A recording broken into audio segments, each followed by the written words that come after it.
All right. So it is. We got a few days before we get ready to start our first sprint weekend. This is going to be the first weekend that we're going to have a sprint. We got it coming up pretty damn quick. So this same race last season was about the 5th round. We're having it now in the 6th round.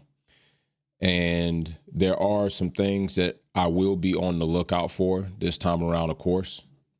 And one of those things are because we already know Red Bull didn't necessarily have the best performance at the previous race in comparison to what they probably expected out of Australia. I believe Carlos Sainz won that race that time that they went to Australia, but this time Max still on podium. But we do know that Red Bull had quite a bit of a dominant performance here in China last year. Not this time. What's going on, Just Sean? So if we go back and we look at the qualifying rounds, it was a Red Bull lockout 1 and 2. Verstappen leading the way, of course. And then Alonso followed. McLaren was 4 and 5. Like I said, this was the 5th round last time. And Ferrari was 6 and 7. Hamilton didn't make it out of Q1. Russell made it in 8th. All right. And so going into this race, I would assume we'll have a bit more of a marker on just how much performance has McLaren achieved. How much of a challenge will Red Bull have with McLaren? Where Mercedes is, where Ferrari is. What's up, Lord Chaos? These are some of the things that majority of people should be probably focused on. I'm pretty sure a lot of people are not going to be focused on Aston Martin. They are what they are until they develop something else. Kick Sauber is playing with house money. The Racing Bulls might be a highlighted situation. I think there's a little interest there to try to see what Yuki did, especially seeing right here in this picture that Lance Stroll, I believe, ran up the back of, I think that was Yuki then, or maybe been Lim. I forget who was right there in that race. I think it might have been Yuki, actually, because it might have been Yuki or Ricardo. But I do think it might have been Yuki, but we'll see. Might have been Yuki or Ricardo. I didn't check the car number on there, but either way it goes, I know that was Lance Stroll that just straight slam ran up the back of a Racing Bull at that point in time. And it's nothing that we expect much from Lance Stroll. Let's just keep that a buck. Appreciate all the love in the live chat, too. So when it comes down to this race, as I said, there are 3 teams that we are definitely going to be, 4 teams. There's 4 teams we're definitely going to be looking into, okay? And those 4 teams are, like I said, Red Bull, McLaren, Ferrari, Mercedes. All right, we're going to be looking and using this track to see where they really are, especially hopefully if we can get decent weather. Last time the weather was very inclement, and I don't mind inclement weather. I really don't mind it. It's an opportunity for teams to prove just how well they can adjust, how efficient they can be with their performance across the weekend. And I definitely like sprint weekends. Now, I don't want more than what we already have, okay? I'm not on board with Stefano Domenicali's suggestion of having a sprint every time. There are a lot of things that he gets into that kind of seem more gimmick than robust for the sport of Formula One, and I'm not in on that. So sprint weekends are good sprinkled throughout. And the reason why I feel that way is because it gives them a smaller window to try to dial in the cars. It's just another level of challenge to try to see who can get their cars, their drivers within these parameters and to perform the best in a shorter amount of time and smaller windows. And I actually do enjoy that. And you only got 1 free practice here. So let's keep it a buck. You got free practice starting on Thursday. You got sprint quali Friday. You got the sprint race Friday. Then we'll have the qualifying Saturday, and then we'll have racing later on Sunday as we typically do. So we're going to be kicking up Thursday. So we're already ramping up. It's Wednesday. Thursday, we're already going to be in free practice. And then we're going to be off in the sprint quali Friday, off in the qualifying on Saturday, off into the race on Sunday. So a little bit longer of a race weekend, even though some things have been condensed. So if we go back, like I said, we notice Red Bull right here qualifying. Then, of course, Alonso making it happen for Aston Martin, Stroll can't. And then the other three teams that we're really kind of focused on, McLaren, Ferrari, and Mercedes. Now, if we're going to go to the race results, like I said, Max Verstappen and Red Bull were very dominant in this race. Okay, very dominant in this race. Still pulls in first place Max Verstappen. You could tell considerable amount of gap, pretty much about the gap that Lando Norris put on Max Verstappen in Australia, about 14. I think it got as high as 18 seconds, but it could get crazy. So this, again, if we get good weather without all the rain, we'll also get a more accurate baseline to where things are without a whole bunch of variables and challenges in there. Not saying that we want the whole season to be that way, because this is part of what makes racing entertaining. And let's just keep it real. Entertainment is not the priority.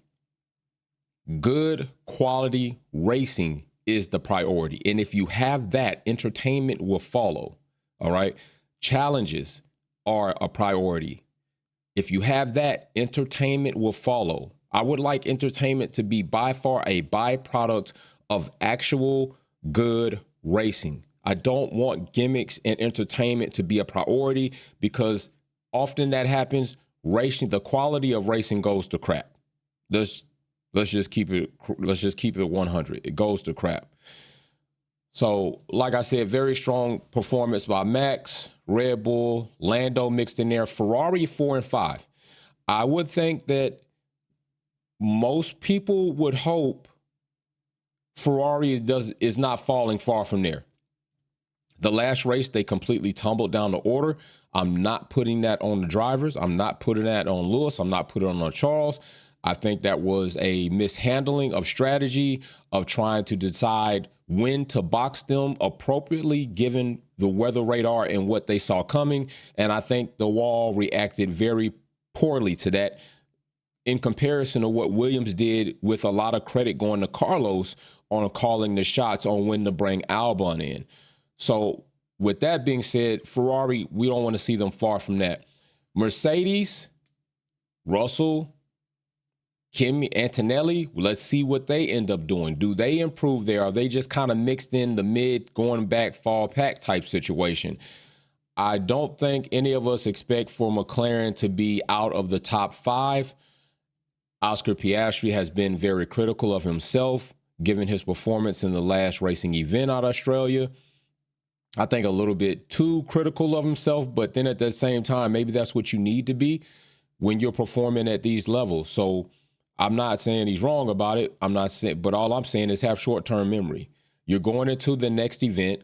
I think there are a couple of variables on the table for him to consider. I'm not sure if he's totally 100% trustworthy of McLaren giving him priority if he's therefore earned it by performance. What's going on, Mary Beanie? Welcome into the live chat. I'm not sure if that's something that he's there on.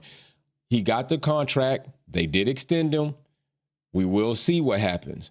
I also think a lot of people need to keep in mind, Australia produced a podium that was almost, I would call, inflated by events and situations that happen on track. But this is racing, and that does happen. And I've always said, to be available and to be present means something, right? You can't benefit from those situations if you're not available and you're not present. So that's part of racing, and that does happen. I also would like to say Williams is another team that I will be focusing on. I don't know how much other people will be focusing on, but this next event in China, round 2 with a sprint, if Williams do, as I've alluded to them possibly doing, which is putting both cars in the top 10 in points, we are starting off in a very, very, very positive direction for Williams. We're talking about Albon's top 5. And like I said, I think Albon still may be partially involved in that inflation due to situations, but they were there to take advantage of it. They made the right call on the tires to box Albon by Carlos. Now going into this race, let's see what kind of environmental situations we get. And then let's see where Williams lie, because I will be, like I said, I think it'd be a very positive thing if Williams can get both cars top 10 in the points, second race up. I think that's a huge improvement to start the season. We all know this is the beginning of the season. This is the honeymoon phase. How many things will remain the same? How much will change? And how many people will be defamed by the mid pack of this season? So it's a lot of racing that left to be done. I also am hoping that Hadjar can participate completely in this event. Very hard situation for him. Not saying it wasn't self-inflicted, but we saw a lot of drivers that hit that white paint or hit those areas of the track. And we're talking about well-experienced drivers in Formula One like Alonso, look crazy out there. Okay, so Hadjar wasn't the only one. And so hopefully he can complete that and actually get his first race under his belt and put all of that behind him. And he doesn't let that weigh on him too bad as well. Yuki, on the other hand, I would like to see Yuki come in and just wide open throttle, make it happen. I'd like to see Yuki again in points. I want to continuously see Yuki make Red Bull look crazy to the public. That is what I want to happen.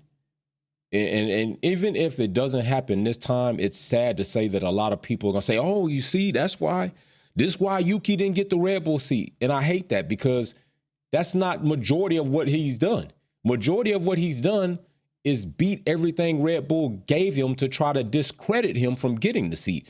And so I'm not going to let one performance or even one season say to me he didn't deserve the seat. Right now, Liam Lawson's on the hot seat of trying to prove why he even got the seat in front of Yuki.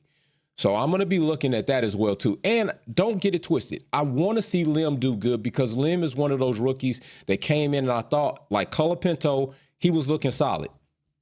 But I did say we've seen this before, and then they get the full-time seat and the full-time pressure of being a full-time driver, and we've seen cookies crumble. We saw Nick DeVries crumble horribly. Nick DeVries crumbled horribly. And Francois, even though he gave a very, the Leon son says, Sainz for bring rain technician. Yeah, shout out to Sainz, man, for calling that. Shout out to Sainz for calling that. You're absolutely right. And that's what, remember what I also said. I wanted to see if Sainz was going to use this opportunity with Williams to bring his top team experience to Williams to help them improve, or was he just going to kind of be in Williams, buying his time until he can get a better contract? I think we have our answer. Carlos, off the track prematurely, goes to pit wall, puts on a headset, and helps make a very pivotal call for Williams to help Albon get in a very, very good position. Carlos is there to do the job.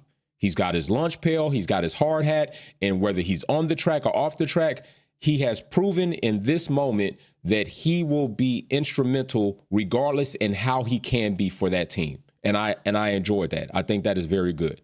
I think that's very good. So we're going to be also seeing if Ferrari have had some type of team meeting, because there's definitely one that needs to be had. Ferrari pit and their strategists look like clowns this past racing event. All right. Leave you to it probably doesn't age well right now at all. It didn't age well. No, what you probably wish you should have said is, all right, let's bring him in. And I'm going to say this once. I'm going to say this a lot, and probably until he does it. Lewis Hamilton's got us eventually say, you know what? We need to hear a radio message that says, I'm coming in, get the tires ready. We need to eventually hear that. If we keep seeing situations where Lewis Hamilton, and we can hear the tone in his voice that he doesn't quite agree with the strategy that you're putting in front of him. And eventually I would like to hear a response from Lewis Hamilton. I'm coming in this lap, get these tires ready. I'm on my way. That's it. That's it.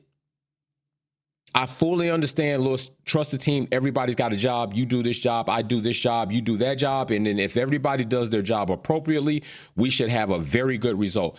But, Lewis, there's been too many times where that process hasn't really done you well, brother. It hasn't really done you well. And we've seen other drivers take the approach in which I'm saying I would like to see you at some point in time take, which is I'm coming in and get my stuff ready. Point blank, period. So either I'm driving in this pit and I'm pulling up in this box and you're going to look crazy on worldwide television because you're not ready, or I'm pulling up and I'm pulling in this box and you're going to look like you should look on worldwide television because you was ready. Because I'm telling you what I'm finna do. That's it. There's only two ways about it. So either I'm talking about you in the pit, I'm talking about you in the media pit, that the team wasn't ready when I told them I'm coming in, or I'm talking about you in the media pit. We made a call. I came in. They got my tires on. This is the result you get. Podium. We moved up a few spots. That's the only decision I'm giving you. That's the decision I'm giving you. And I am not qualified to sit down with Lewis and tell him what to do and he do it. But I have my opinion based on results that Lewis hasn't gotten by doing what I'm saying he needs to do. And I have examples of drivers that have done what I would employ Lewis to do, and it worked out. And Russell's one of them. Russell is one of them. Carlos is another one. These drivers, less accomplished than Lewis Hamilton, have done this several times, and it's worked out. And why has it worked out? Because often, a lot of times, the person in the battle has a more accurate view of what's happening, what might work and what might not work than the person in the tower. And that is just a fact. That's a circumstantial fact. In circumstances, the soldiers in the battlefield understand real time, real feel what we need to make this happen.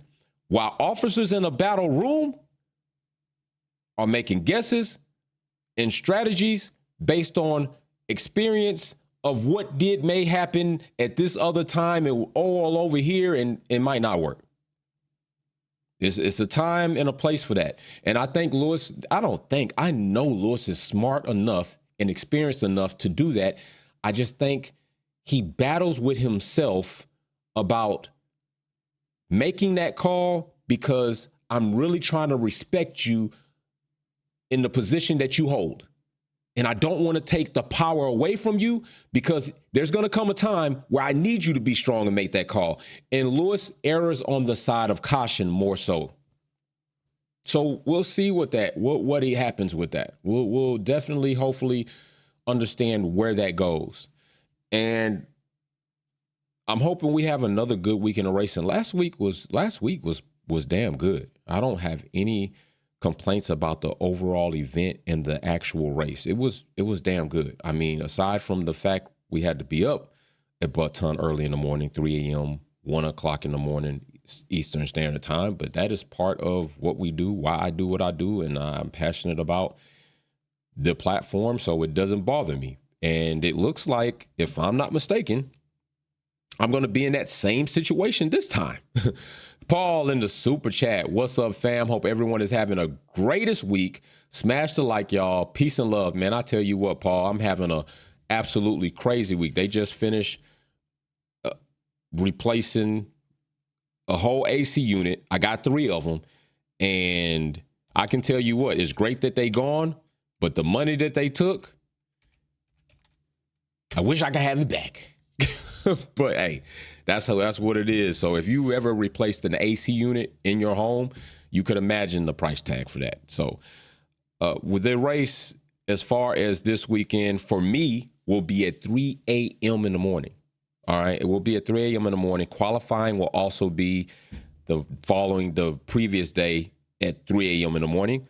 The sprint race for me will be 2300 at night. And sprint qualing will be 0300 for me. So it's going to be some odd times. And you all know I am still dealing with some things, although progressively, incrementally trying to find some ways. And I'm in a new protocol, so we kind of don't know what happened and what's not happening, and things have been a bit off. So technically, it's even hard for me to even be away from the house for a certain hour and an hour at a time. Right now, we're still working on that, but I will do my best to try to be there for that. Last time, technically, I just didn't eat to just try to help find a way to be in certain windows. So don't hold it against me if I set a live and it doesn't come on, or we don't come right into it right on time. If I'm a little late here or there, just know if I am late, there's a very good reason for it. But I try to do my best to be here for y'all and to try to be involved with the content and involved with the race and enjoy the whole experience and everything with you all. So just be patient and with me, and I really will appreciate it. Hopefully, eventually, soon enough, within the year, we'll be through this part and moving on like a sewing machine, not a jacked up sewing machine. So we will see what happens. We start into this race week tomorrow. Tomorrow's going to be free practice. We'll watch that, see where it goes. There's not a lot we're going to take from that, because there's not a lot the teams get to take from that, and that's part of the challenge. And then Friday, we're in it for the sprint. And, sprint races can be a little lackluster. I still think the sprint format needs to be changed. It's not even a question about it. Sprint format needs to be changed. It's kind of botched. It's redundant.